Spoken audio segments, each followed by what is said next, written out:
नमस्कार दोस्तों, मेरे एक और नए ब्लॉग में आपका स्वागत है। जैसा कि कल के ब्लॉग में मैंने आपको बताया, गलीज और चारों खाने चित। गलीज का अर्थ बताया और चारों खाने चित क्यों कहा जाता है, ये मुहावरा वो बताया।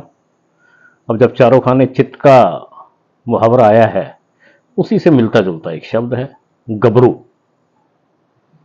गबरू नाम जरूर सुना होगा आपने, कहते हुए सुना होगा, खुद भी कहा होगा, किसी ने आपको भी कहा होगा कि जब आप एक अच्छे शरीर के मालिक होते हैं, शानदार कपड़े पहन के कहीं निकलते हैं, तो कॉम्प्लीमेंट में लोग बोलते हैं वाह क्या गबरू जवान है, या फिर किसी के बच्चे को देख के बोल देते हो आप सामने वाले के को, क्या गबरू जवान है, हैं जी।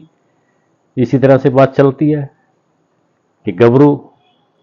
अब मैं आपको बताता हूं कि गबरू शब्द आया कहां से। तो साथियों, गबरू दरअसल दो शब्दों से मिलकर बना है, गरब और रूप। गरब जो शब्द है वो फ्रेंच और इतालवी है, और रूप जो शब्द है ये संस्कृत में भी है और लैटिन में भी है, जिसे हम बोलते हैं आकार, प्रकार, ढंग, और साथ में ढांचा, फ्रेम। इस तरह से रूप के हमने पर्यायवाची सुने हैं, और यही पर्यायवाची लैटिन में भी हैं इसके रूप शब्द के। और अब शब्द आया गर्भ। गर्भ जो शब्द है वो फ्रेंच और इटालवी है। गर्भ माने होता है किशोर, यानी जो बच्चा 12, 14, 15 साल का जो होता है उसको कहा जाता है गर्भ। रूप माने सुंदर, खूबसूरत आकार, रूपरेखा, ढंग, प्रकार, आकार, प्रेम, ये सारी चीजें है ना। तो ये दो शब्द मिले, गर्भ और रूप, और गर्भ में से कब बा निकल गया इस शब्द को बोलते बोलते, वो शब्द हो गया गबरू। तो इस तरह से उत्पत्ति हुई गबरू शब्द की।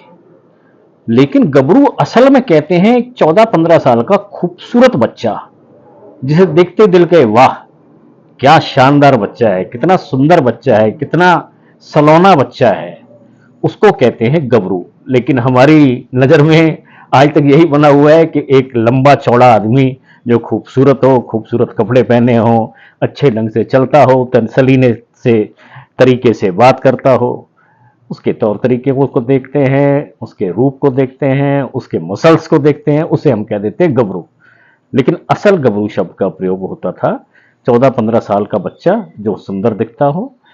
तो इस तरह से, लेकिन ये एक परंपरा के रूप में आ गया आगे जाकर के।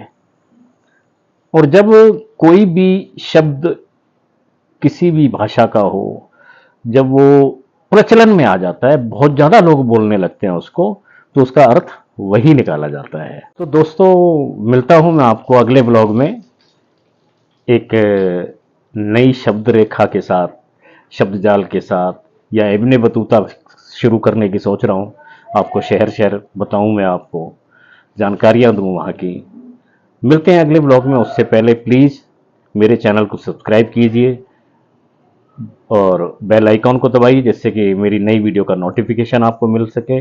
मुझे लाइक कीजिए, सब्सक्राइब कीजिए, मेरा हौसला बढ़ाइए। इसी के साथ इजाजत लेता हूं। नमस्कार।